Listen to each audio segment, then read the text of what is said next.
So 1989, myself and my sisters were presented with this book. Was it 89? Yes, because I read it. Okay. Was that late? Okay. It was that late, October 1989. It's in Swedish. I'm going to read it because I'll be faster translating. Sorry. Okay. Dear children, I hope you will have use and happiness with both new and old recipes herein. These are all tried, and I like them. Many of them I use often. You will find many typos in here, but hopefully not with the ingredients. Sometimes it's hard to read the text because I have used an old typewriter. And so it's a little uneven, and I had to make many copies. Yeah. Enjoy your meal. And it's signed Mama. Okay. It's signed Mama. Yeah. So that's my cookbook. Tell me about making this. Wow, I was sitting there with my little typewriter, a little one, and that's where I did this, on that little one. My husband took copies of all this at work, so I could then copy for all my children and a couple of extra ones. So I have two myself. And these are old recipes from early 60s till 89, you said. Yeah. To 89. Well, I remember her working very hard with it, typing on old typewriters and, using Tipp-Ex and things like that when she would type a wrong word. So she was working very hard with it. And it was in Texas when we lived there. And I remember us getting the cookbooks. And of course, me moving back to Sweden around that time, it was nice to have it with me. And I think for the first couple of years, I did use it more frequently than I do today, when it's so much easier to find recipes by just searching on the internet. But there are some recipes in there, like Flying Jacob, yeah, we call it. Our neighbors from Stenungsund gave Mom that recipe. That's right. That's still being made in my family today. Farmors tårta. Is it in there? Yeah. I haven't found it. What's it called? It's not called No, not that Farmors tårta. one. No, the one with the coffee cream. Oh, I see. That one is a good one too. Okay. But Mom still makes these. So I must confess, I don't make so much of those recipes myself, because she still does some of the baking of those recipes that are in that book. So it's a nice memory. It is. Very nice memory. There's a dish in here called barbecue shrimp.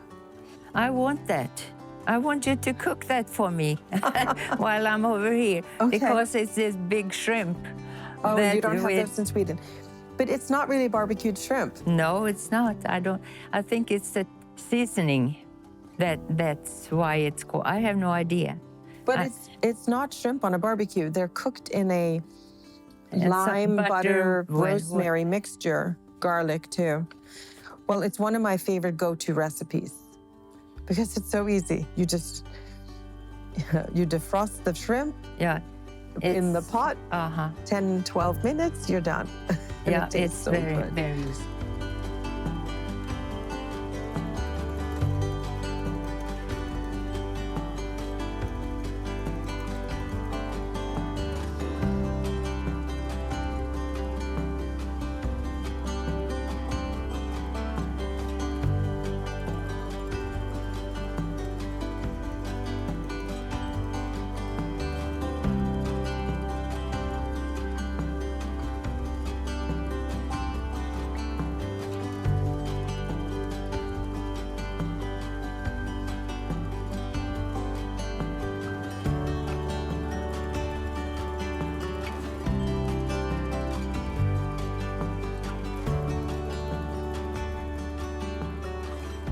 We're gonna make some dinner.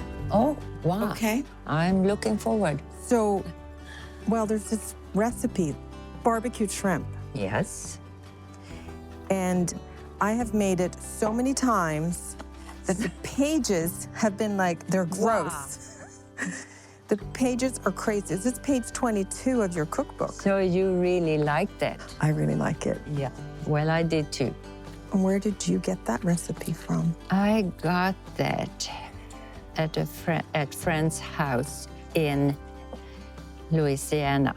Dick Armitage and Margaret Armitage, they did it. And they were friends that we met them first in Stenungsund in about 1962, 63, 64.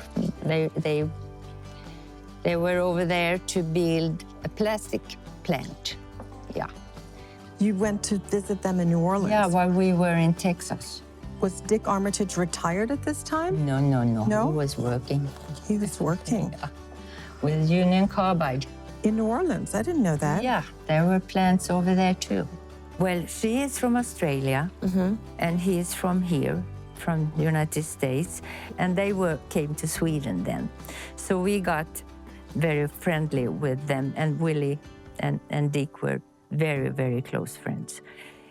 And well, the first time that when they came to see us in our house, as a Swede, you say welcome and you reach out your hand. Well, he gave me his hat. Oh, Yes. you And reached then out to... I reached out to say hello to him with his hand, and he gave me his hat. And since then, we have visited them where they were working in Louisiana, and we visited them in Japan. We visited them in London. Later on, anyhow, he got retired. He retired. I mean, now it's years later. I mean, after Willie had retired, also we moved over here quite a lot, and especially then staying in Florida in Marie and Doug's apartment there. Dick and Margaret Armitage live in a town very close. Vero Beach. Vero Beach, yes, that's where they It's live. like 45 minutes. That was just a 45 minutes travel. So we met a lot during that time. That's great. And yeah, Really, really we good. do. She is still alive, and I'm in touch with her also. Okay. So good to have friends for that long, really. And so the company, Union Carbide, really made a lot of friendships. Oh, yes. Oh, this one's really cute. She has written at the top, it says, this is a broccoli dish. And it says in handwriting, Natalie and Olivia love this. Ah. And it's from the cooking magazine. Altamont. Yeah, exactly. but it's very much inspired from the years in Texas, I think. But then, like the carrot cake Yeah. from Shirley Charlton in Australia, it's in there. Oh, is it really? And that's how I remember Shirley Charlton is the carrot cake because it was so good. She Wow. introduced that to us. That puts me back with memories Right. of their house because I Right. used to babysit their kids.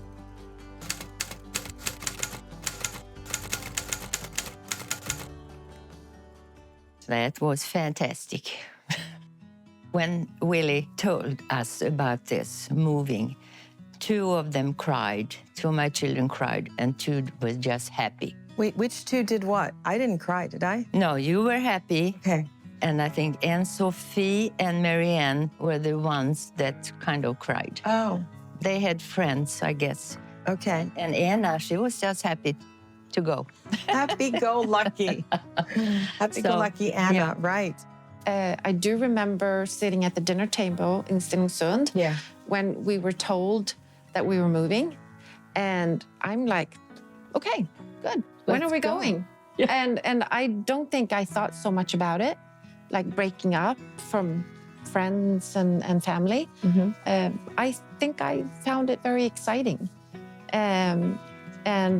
Also, we were told that don't tell anyone. Oh, right. It was a secret. It was a secret because it was only, I think Dad said it's a 95% chance that we are moving. And I didn't know. I was in 4th grade. I don't know if I knew what percentage was.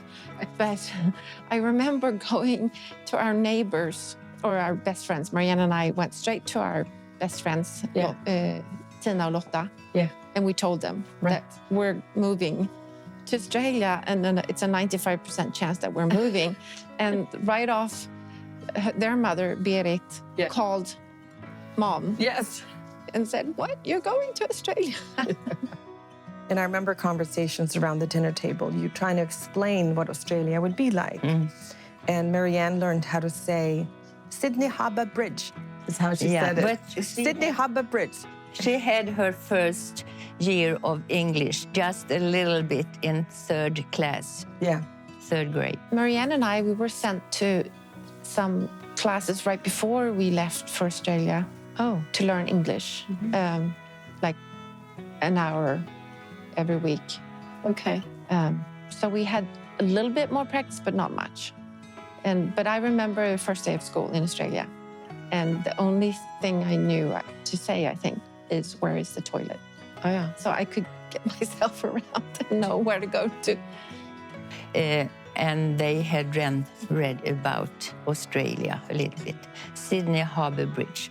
Yeah. And she got to see it. Yeah. Sydney was our first stop. After we did a stop in New York to visit Uncle Pesci and Aina with their 3 children. Then we went to Los Angeles, Disney World. And I think that was one of the biggest draws of moving. You're gonna get to go to Disney World. We didn't think about what schools we were gonna be in or anything. It was just like, and then the next stop was Hawaii. Yeah. So Disneyland and Hawaii, who cares what happens after? You know, as a child, you just think, moment to moment. You don't really lay out a contingency plan. And this was, except for going to Italy on my honeymoon, it was kind of special to get there to Hawaii. Oh, Hawaii was beautiful. Yeah, it was. Waikiki Beach. What year was it that you moved to Australia, and how old were you? This was 1978, so I was 38. Is that right? And so the girls were all teenagers, or Marianne was 10, Anna 11, Marie then 14, and then Sophie 16. So it was kind of a tough time for them. So moving to Australia really gelled the family, I thought, because we all had to get along down there because we didn't know, everybody around us, and we had to be a unit. Well, we had arrived in heaven.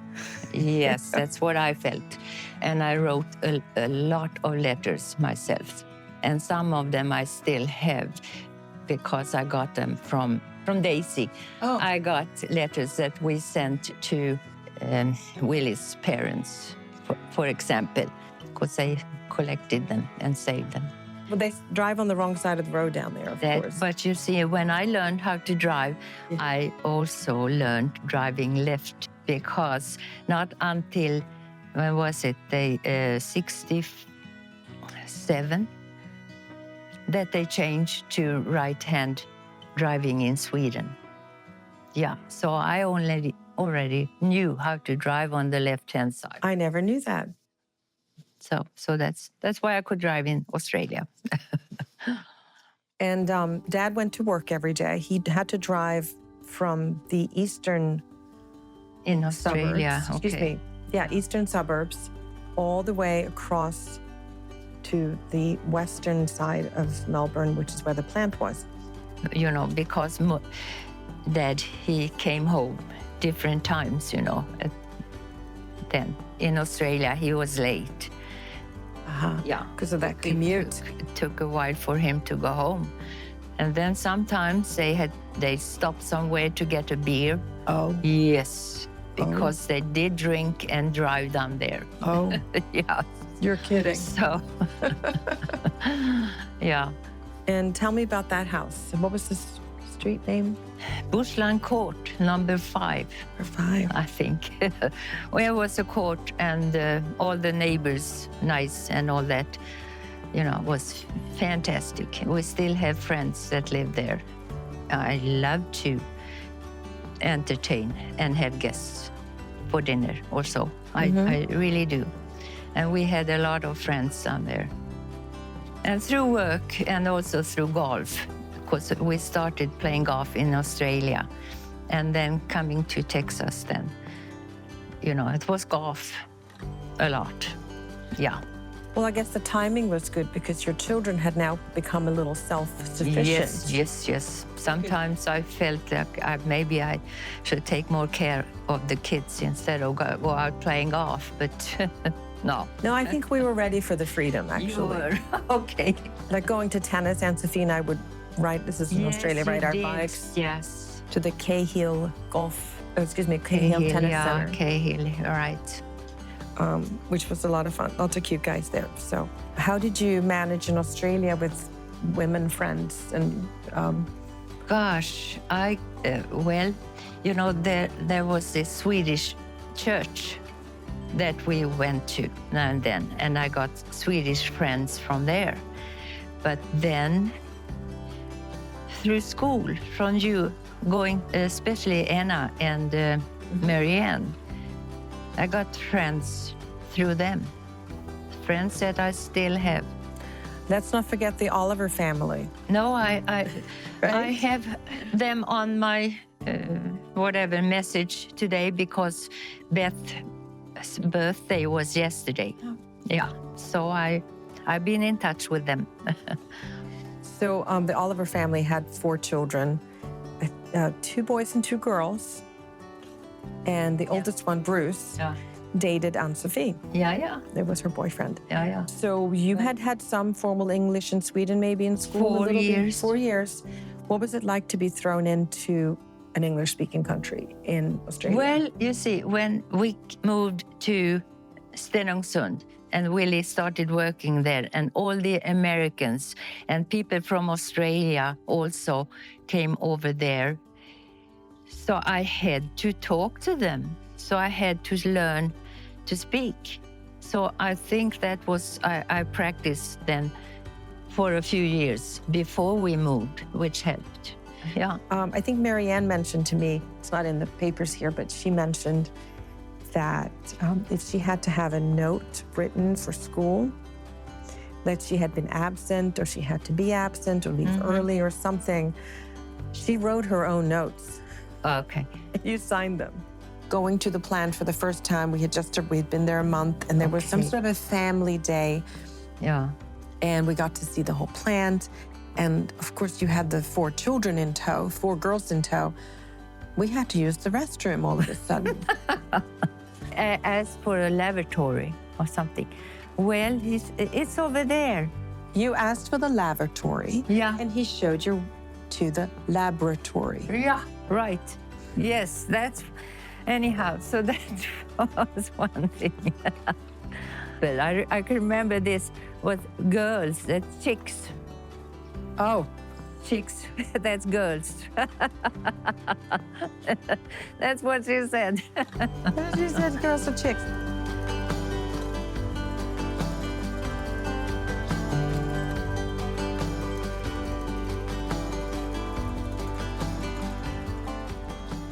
And Willie's mother came to visit Australia. She was on her 70th birthday. She was on a plane going to Australia. Yeah, she was with her granddaughter, Susanna. They came. And they stayed for a whole month down there. During that time, we were going on vacation up the coast to Merimbula or Bateman's Bay. And Ann-Sophie went out to get a newspaper. And going back to the house, she opened it. And in the middle of the paper there was a big picture of the bridge close to Stenungsund that we had left. that was hit and fell down Hit by a ship. by a ship. Yes, It it crashed. fell down. In the middle Yeah. of the foggy winter night, December night. Yeah. And people kept driving over and going to the ocean. 8 people died who drove over. Well, that was something very, very, and for us then to see that down there, it was special. It was world news in a newspaper in Bateman's Bay.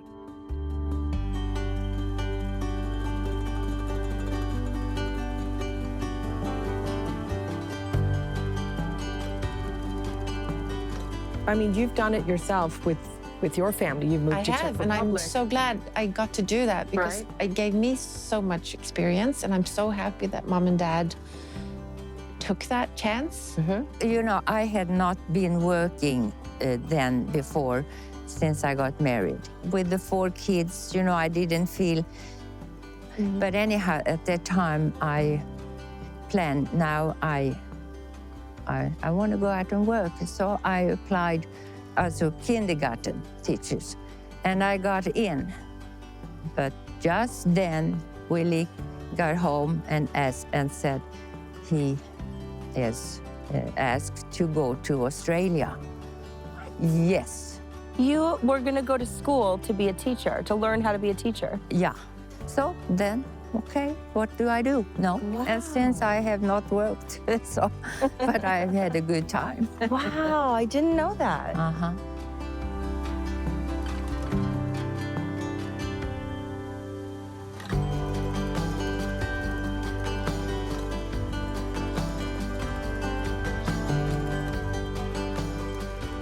All right, so we've got the lime. Now we need the garlic.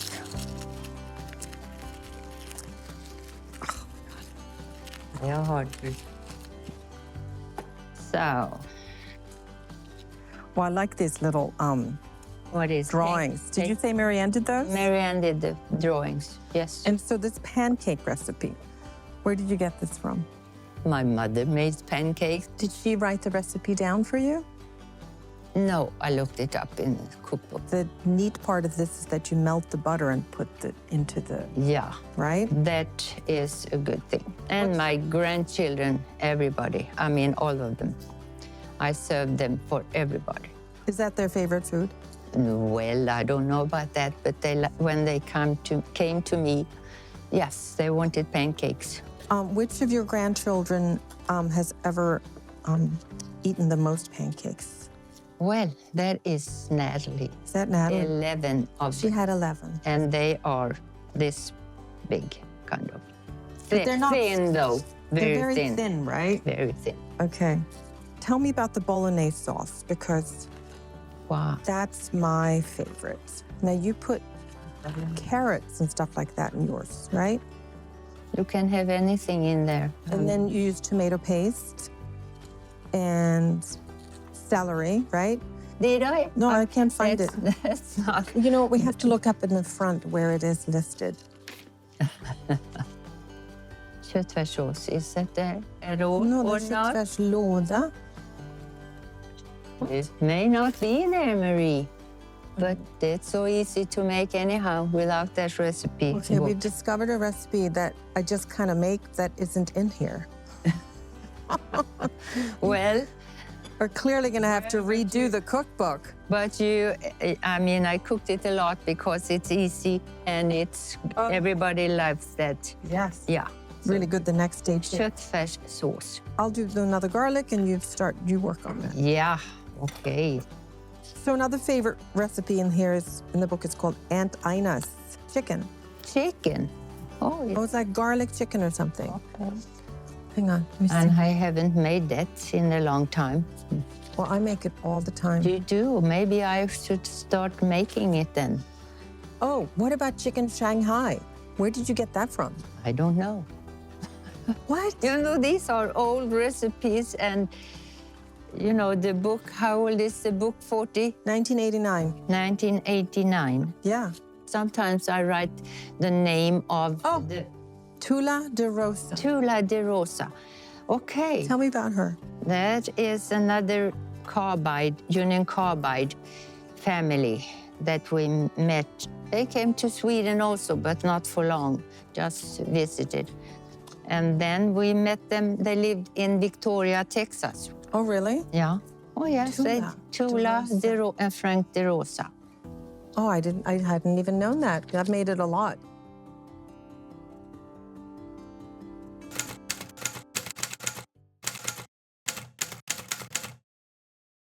So then Texas called and said, you need to come to Texas. Mm-hmm. And I didn't want to go, and I didn't go. No. I stayed behind. And Sophie headed back to Sweden. Well, she finished high school in Australia, and she chose to go to Sweden to study. And that was good for her. She met her husband, Anna and Marianne, came with us to Texas. And I think they had a very good time there also. For me, it was more, I knew that we were not staying in Australia permanently. So it was just the next step. Oh, okay. And I think we always knew that. It's a normal thing. Yeah. When your parent works for Union Carbide, that you would eventually move somewhere else. That there would be right. different alternatives. So, it was not a shock in any way. And again, I don't think I thought too much about it. It was just, okay, when are we leaving? They both had to go back to Sweden for 1 year to see, do we want to stay in Texas or in the United States, or do we want to go back to Sweden? And Anna chose to stay in Sweden and went to school there. Marianne stayed in Texas, and she's still there. She encouraged you to go back and try to live in Sweden, Yes. at least experience it. She did.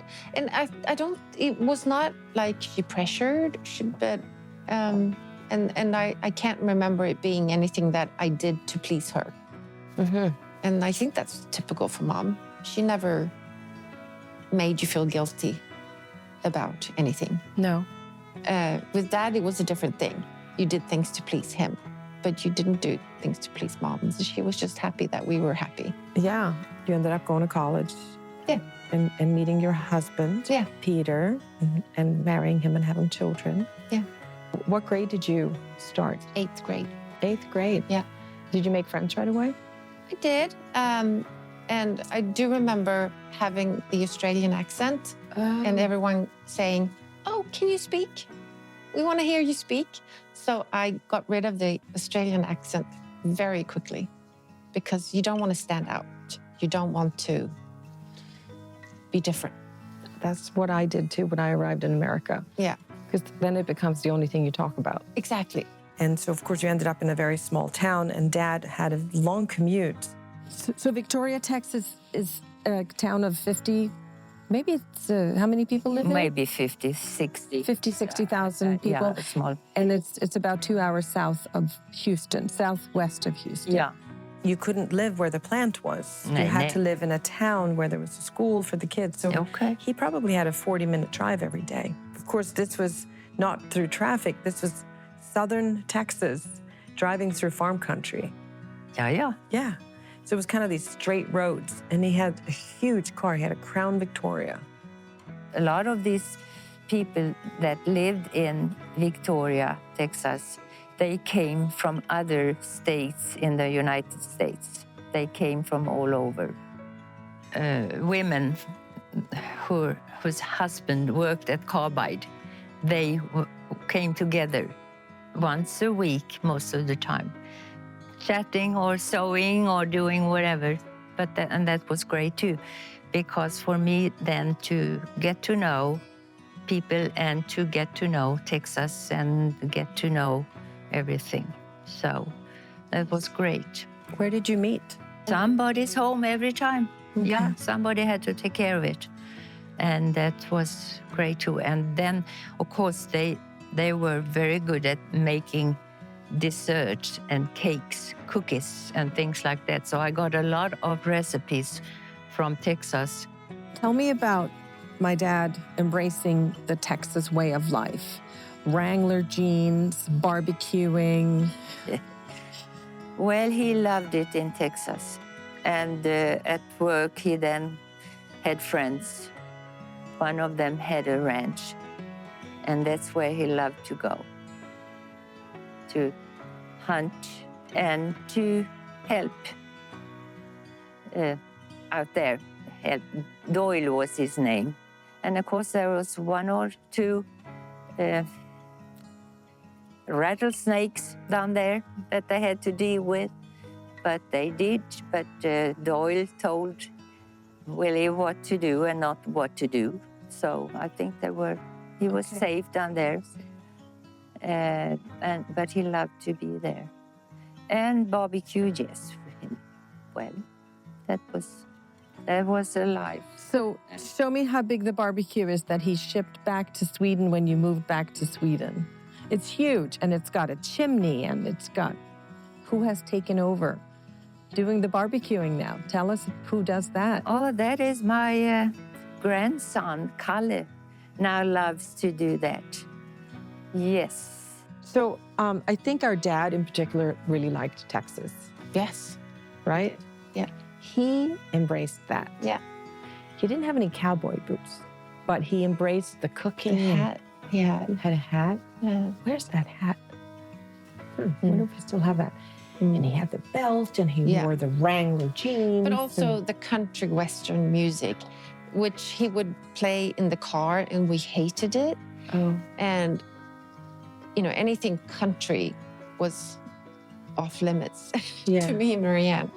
Yeah. And now I can confess that I sometimes, you know, can hear a country western song and, oh, that's good. So then when Marianne and Anna were going to go back to Sweden, I thought, I have to take them up there. So the three of us, we started in Victoria and drove up one day up northern Texas. Takes 9 hours or something.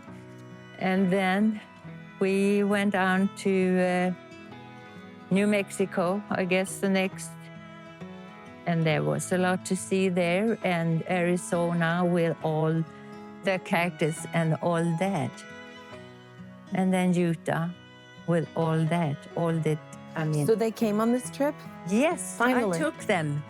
I said they need to see this before they move. Back to And may never be able to see it, you know. And there was, for example, one place that I really liked was Bryce Canyon. Mm-hmm. Wow, it was the most beautiful I've seen. I mean, like that, yeah. And then all the other places up in Utah where we stopped. And Grand Canyon, of course, yeah. And then back again. We stayed in New Mexico at Ruidoso. And that's the place where you can go skiing in the winter. And I think Marianne and Anna, yeah, we were there once with Marianne and Anna, and another time with friends. So I took them there in the summer, and it started to snow. Coming to Texas then, I got some good friends down there, and we played a lot of golf. So I love to play golf. Yeah. Yeah. Yeah. You played for a long time. Oh, I did. Who was better, you or Morfar? Well, you know. You can say you were better. I guess it's hard to compare, but handicap, you know, I think maybe we were about the same. Yeah. Okay. Well, that's a very diplomatic, fair answer, Mor. Yes. Like Yeah. I said, But, you know, you're selfless. men are a little stronger. They can hit further, maybe, No. but I could hit closer. I could do You were better. smarter. And all that. So how many years were you in Texas? 16, 17. I felt very, very safe in Victoria with the kids. I really did. Our neighbors, they had the children same age. Right. So I think it was good. So what was the best part of living in Texas? What was the best? Wow. People, the weather, except for summer, but then we were not there, so it was okay. playing golf, and the people. It was nice.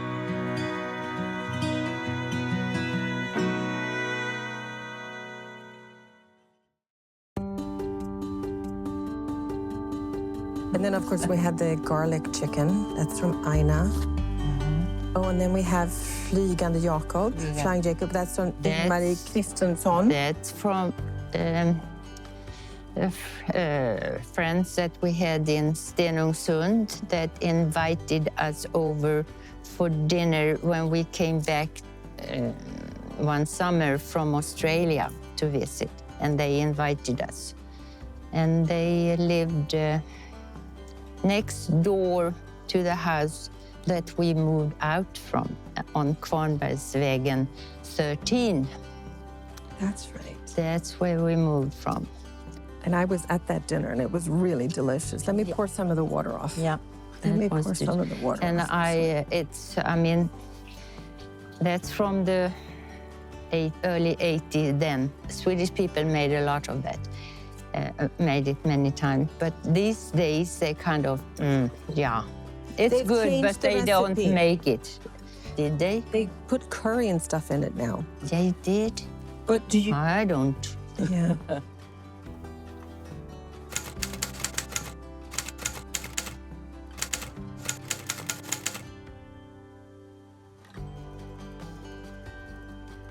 We built a little house in Sweden to come home to during the summers.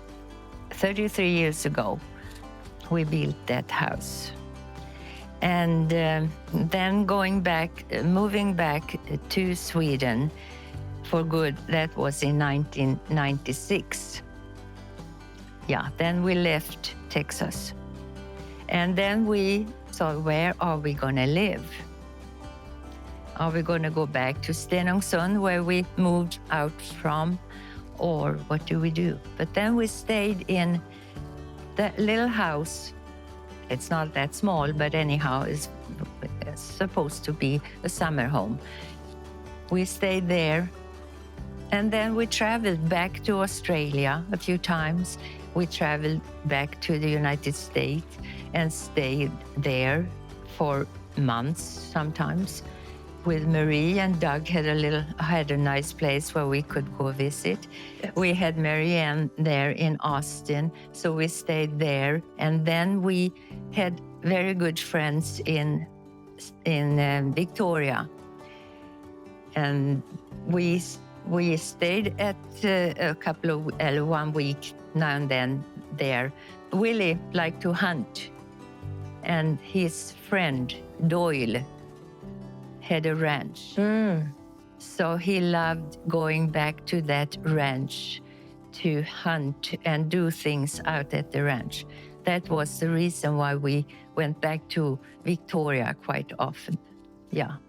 But anyhow, well, going back to Sweden and you coming over during the summer and all that, it's been, I don't know, it's been great. It is great. And my grandchildren coming over to stay with me sometimes, even without you. So I think that it's been great for my grandchildren also, that they have been able to grow up, doing something different. Yeah, I think so. Especially though the ones from here. And now being on my own, I'm okay. I've been used to taking care of myself quite a lot. Managing things just like Marie does. She takes care of everything in the house. I used to do that myself also quite a lot, because Willie was not that practical kind of, no, he wasn't. He liked to entertain and play and his guitar and sing and all that. Yeah, he really did. But that we miss. Yeah, we do miss that. But otherwise, living is quite easy. And especially now when I have one place in the summer and then 6 months during the winter at an apartment. So that's been great. And it's your birthday today, and we have Olivia coming Yeah, shortly. I hope That's so. why I was asking Okay. what time it was. 25 past 11. I they can't should be here even any think minute. about how you say it in English.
Happy birthday to you.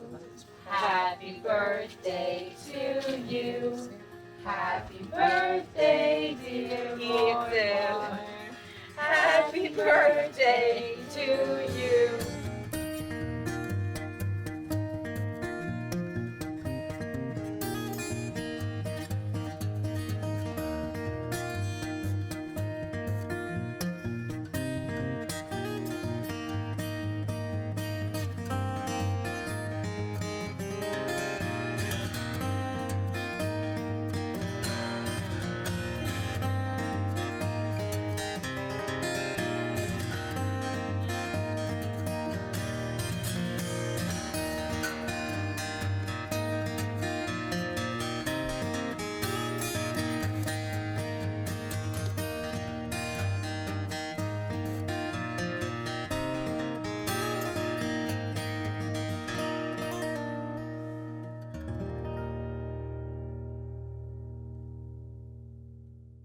So another favorite of mine is your meatballs.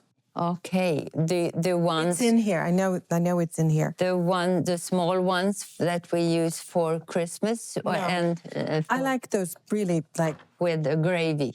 Yes. Yeah. Okay. Yeah. Did your mother make those? Oh yes. Oh yes. Did she have a recipe? I don't know. Of course she cooked, but I didn't ask her for the recipe. I looked it up in the cookbook. Really? Yeah. So, like, you didn't think about having watched her make it at all? Well, I watched her, of course, but didn't think about asking for the recipe then before I got married. Because before that, I didn't cook too much. So, Oh, yeah. Really? Yeah. You ate at home? Yeah, I ate at home. I didn't cook that. No.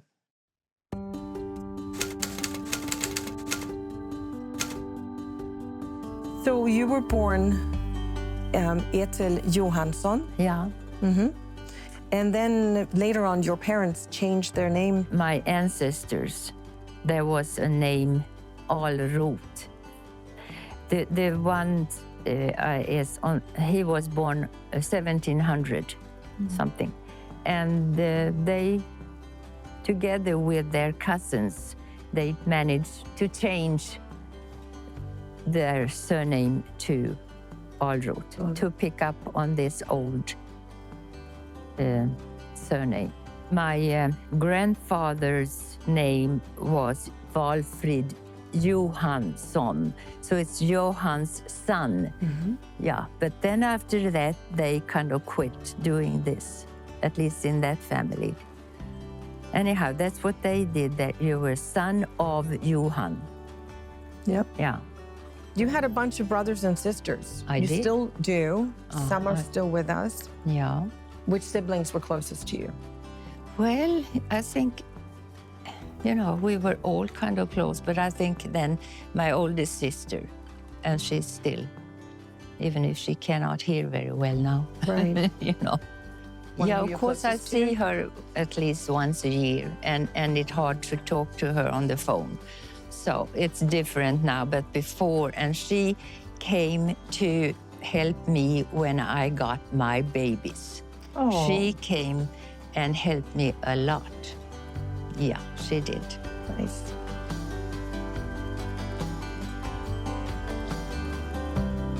Did you have many friends, or did you have one or two close friends as a child? Well, as a child, I had many friends.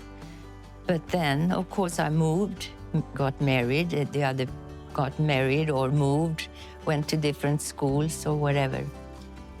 So I was in touch with some of them for a long time, but then I still had two. One of them died, but then I have one left. We have been connected all the time. Okay. Ever since school till now, we have been connected one way or the other. I went fishing on my own with my friends or with my brothers and sisters and during the summer. What kind of fishing? Whiting. You went for whiting. Is that like a mackerel kind of? No, it's a little, maybe like a whitefish, I don't know. And what did you cast? No, we were sitting there anchored up. Yeah.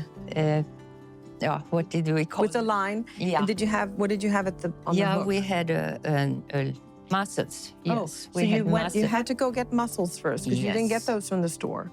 No, we picked them up where the boat was. Okay, from the beach. Yeah. Yeah. Yeah. And then you had to crack them. Yeah. So you had to bring a rock Or on with you open to the up boat. with a Oh. knife or something, Okay. and then put them on, and then Meta, is that what you call Meta, that? Okay, uh-huh. meta. in Swedish. and we did that a lot during the summer. Well, when we were out fishing, it was like a rowing boat, A wooden rowing. wooden rowing boat. I guess my father built that one himself. We lived quite close to the water, and during the summer we lived on the beach. And then when we got these small fish, we took them home to Mom, and she fried them. Maybe Yum. have been 10 o'clock in the evening during summer. And it was And still she light still out. did that, yeah. And how would she cook them? Fried Fried. with butter or Butter, maybe some flour on, put a little flour and salt, yeah, or I guess so. did she open them first, or did you just like She the whole had thing? to clean them first. Did you chase after the boys? Well, no, not really. But we played together. The whole neighborhood played together, and we had a place close where there were swings and all that, and that's where we met. And so, well, And what about when you were a teenager? that was boys. No, I'm just kidding. Did you have a boyfriend before Morfar? I mean, not a serious one. No, not. You met him at a dance. Yeah, I did in the summer. And who approached who? He approached me. That's what men did. If only it were that easy. So I met your father. I met Willie in Lysekil. He was over in Lysekil to sail a race on his folkbåt. And Lysekil is very popular in the summer. Lots of people come, and there was a place where you go dancing, and so that's where we met. You had tea and a sandwich. That's what you had when you got there. You know, my father didn't talk that much about relations or things like that, so he didn't say much. But I'm sure that he was pleased with Willie. Yeah, Okay. I'm sure. And how do you think my dad's parents, my grandparents, felt about you? What was your initial? I don't What know. do you think? Could you read them, kind of? No, but they were always nice. Always nice. And I'll attest to that. Yeah. Oh, yes, they were. Well, we were engaged after half a year and got married after 1 year. He got a job up in northern Sweden, and we were south.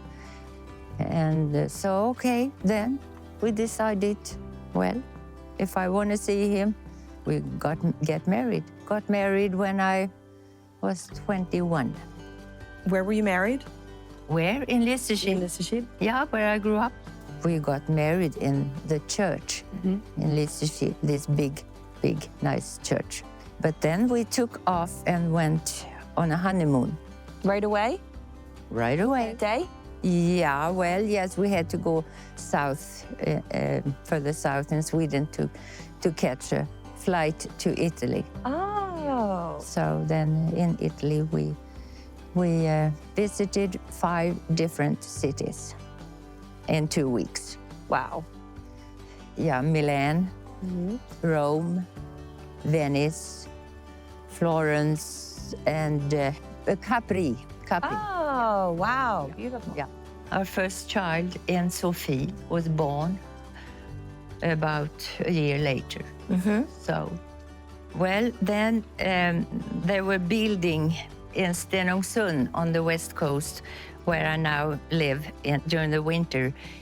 They started moving chemical plants, plastic, oil. A lot of people came there to start up these places. And a lot of the people were Americans who had built plants like this before. I mean, it grew like crazy for a few years, that little fishing village. So we got a lot of American friends through that. He had to go to learn how to run this plant. I see. And build it. So he was in Scotland for, I think, 4 months or so. But I went over there to see him once, and he came home once. So Did you bring children with you when you went on to visit? I brought Sophie. She was just a little baby. I could not understand the Scottish people. Nah, that was tough. But anyhow, it was nice. You grew up comfortable around water, and then you married somebody who liked to sail. And then as a family, we got our sailboats. The I remember our first we sailboat. got a little one. How big was it? 3 people could sleep In the V-berth. in the boat when we went out for just a couple of days. So what? The other 3, we had to sleep on the island. Yeah, So in you a brought tent. a tent. Yes, we had a tent. Well, we were about to leave the island to go back home, and I was standing there holding the rope, and I told Anna to, you have to put your life jacket on. Well, she said, no, I don't need it. And then apparently I did some ballet going on there and fell in. And then she fell in.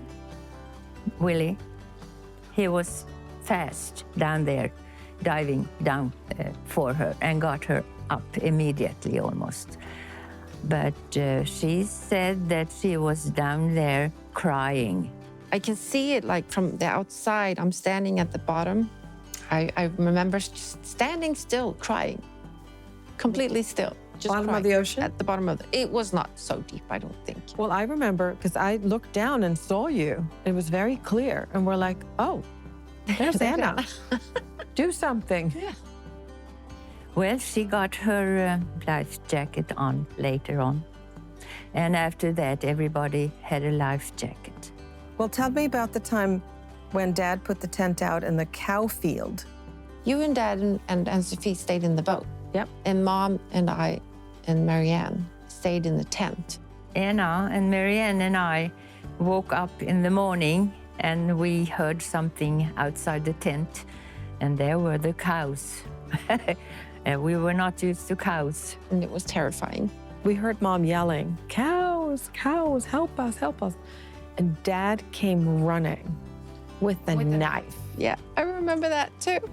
Oh, he did? And he threatened the cow. My God. Cows don't know what a knife is. Well, But I guess he yelled enough for them to move out of their way. He had found a nice spot on this island, Yeah. not realizing it was a cow field. No, exactly.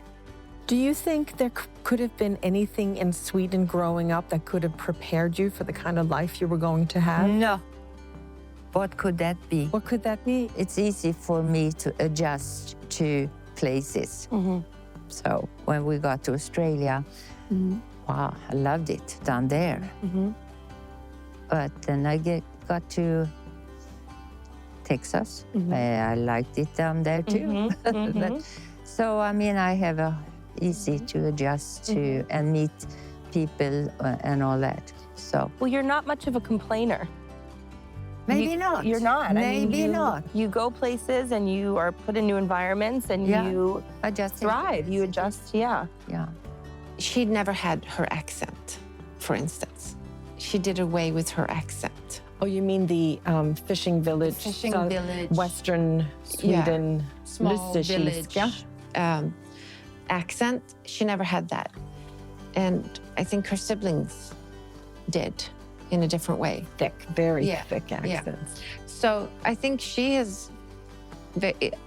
adapts easily to new surroundings. And so she was probably had her goals to maybe have a different life, I'm thinking. I think she had a wider perspective than her siblings maybe. And was open for new things. And I think we have her to thank for that. Just taking the situation as it is and dealing with it and doing the best of it. And I think she was very good at that. Right. And she's good at making friends. Yes, and keeping friends. And keeping friends. How about that? Definitely Not just keeping. making, but No. keeping. Yeah, she's perfect at that. When you move, try to keep your good friends because that's important.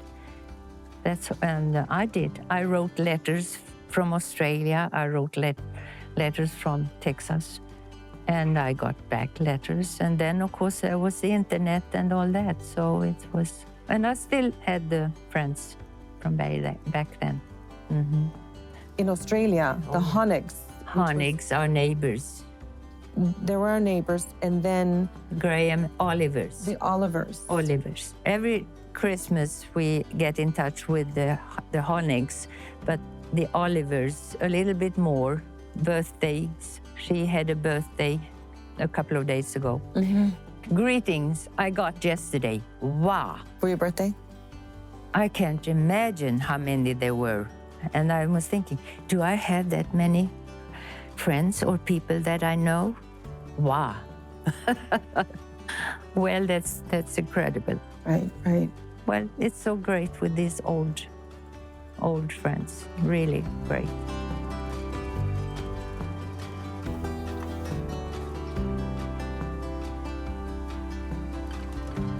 Let me see what else we have.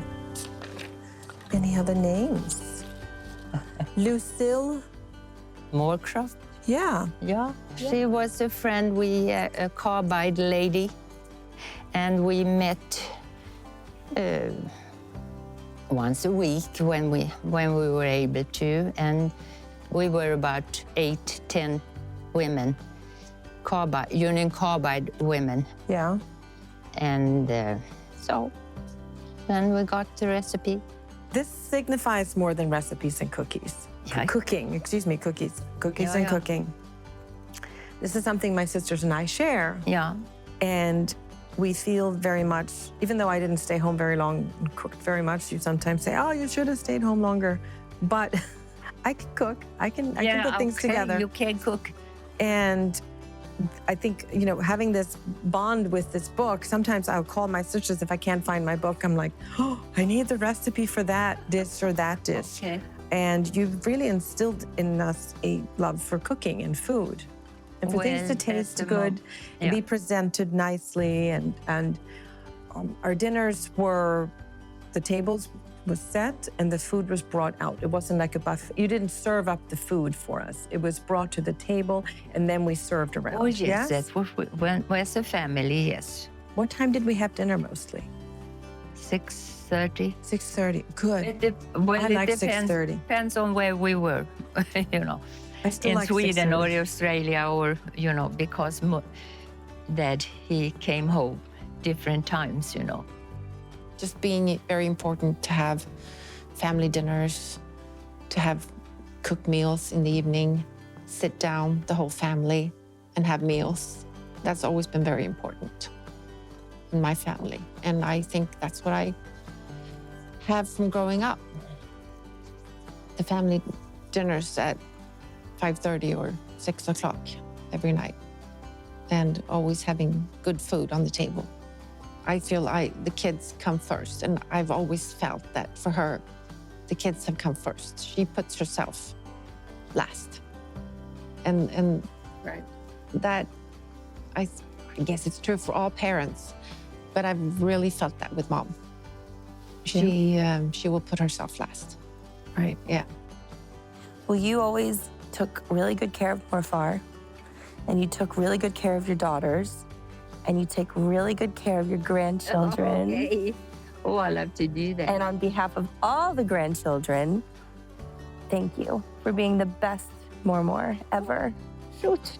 Okay. Ever. Give me a hug. All right, Natalie. So nice. Jag älskar dig. Oh.